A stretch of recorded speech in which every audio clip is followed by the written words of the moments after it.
Hi, welcome back into the Happy Place Garden. I'm Melinda, and today I thought we would talk about edging, which is not a very glamorous topic with gardening, and maybe one that's, not so exciting, but one that we all need to do. So I thought I would show you what we have in our garden, what we've used over the years, what ones are my favorite, what ones are my least favorite, and then at the end show you a bed that has a natural edge that I need to edge and rebark and kind of clean up that area. So thanks for joining me today, and let's get started. So this area is affectionately known as our chicken coop area, and we've got some beautiful allium going on there and some peonies coming into bloom. And this edge is just concrete block, and it's worked really well. And my husband put down big metal stakes down into the edge to try and keep the moles from tunneling along the edge. But as you can see, there's signs of old tunnels like right there.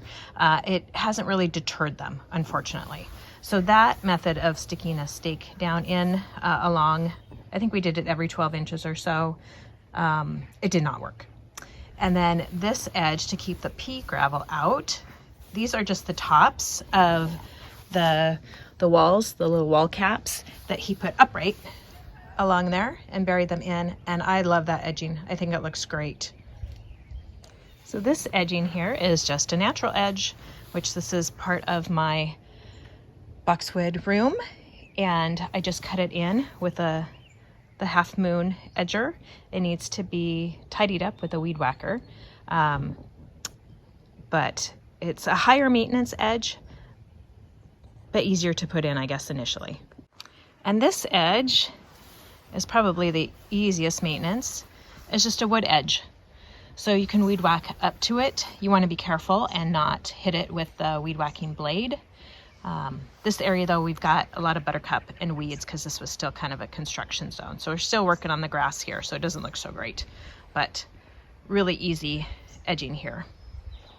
Part of the wall, I'm going to show you my husband, instead of doing those stakes, he put down this wire mesh to keep the moles out, and I think this has worked much better. So we still need to get the grass to grow up through there, but still a construction zone. And here's some more of the wood edging behind our pond in our shade garden, one of my favorite areas. And then on the other side of the shade garden is another edging that was just some basalt rock that we had left over, the smaller pieces that I laid down to edge that garden bed. And not so great for the slugs because they like to hide underneath the rocks.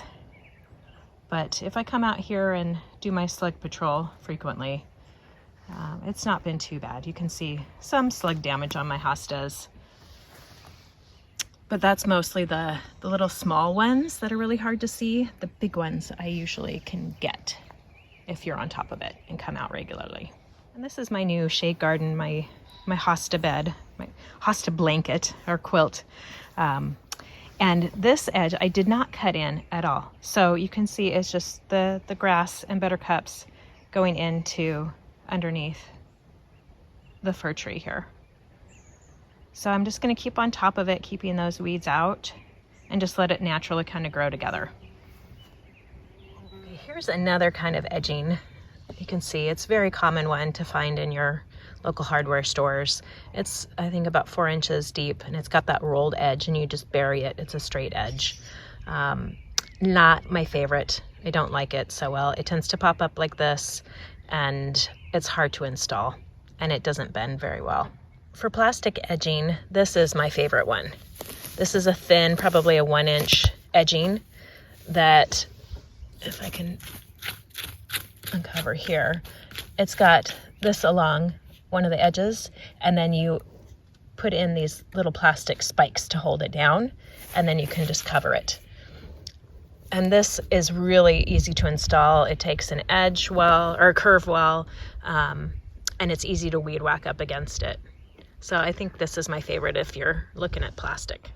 So here's a natural cut edge I did in the front bed, which it needs to be weeded again, and I never finished mulching it. So We'll tidy that up and get some new mulch in there.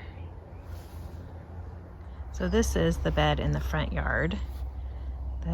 Don't look at that boxwood. That was transplanted and it's, I think, got a little shock. I think it will make it though. It's got some new growth.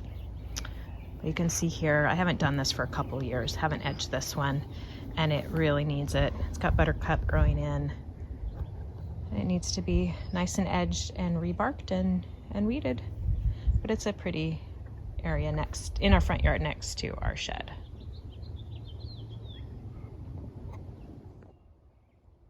So to edge it, I'm going to start with weed whacking the edge just because the grass is super long, and then I will take my little half moon edger and just cut along the edge.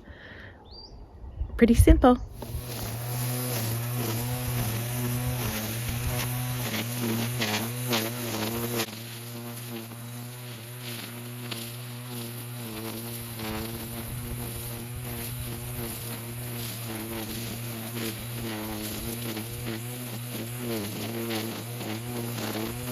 So this is the half moon edging tool that I'm going to be using.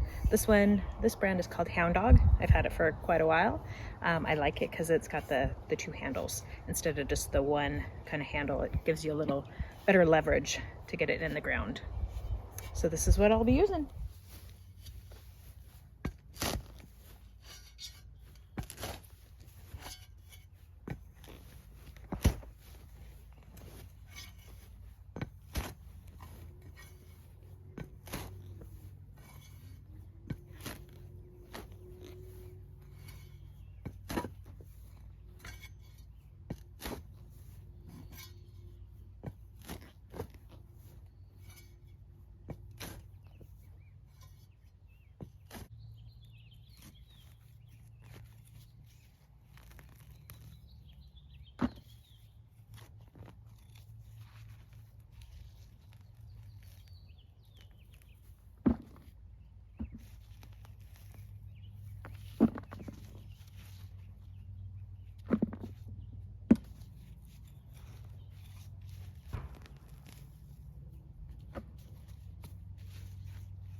So all done, let me show you.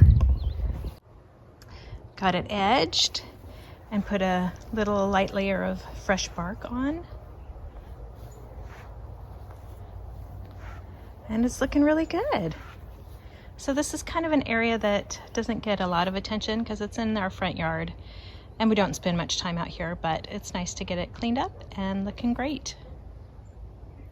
So it only took about an hour, including a break to get a drink of water and a delivery, and so not too bad. I've got a few more in the front because I've ignored the front yard, so got a few more beds I got to do, and today's a perfect day. It's kind of overcast, a little bit of sun, but not too hot, so I'll see how much more I can get tackled today. And thanks for tuning in. I appreciate you watching. If you like the video, don't forget to give it that thumbs up and click that subscribe button if you'd like to see more on my channel. Thanks so much and have a wonderful day. Happy gardening. Bye-bye.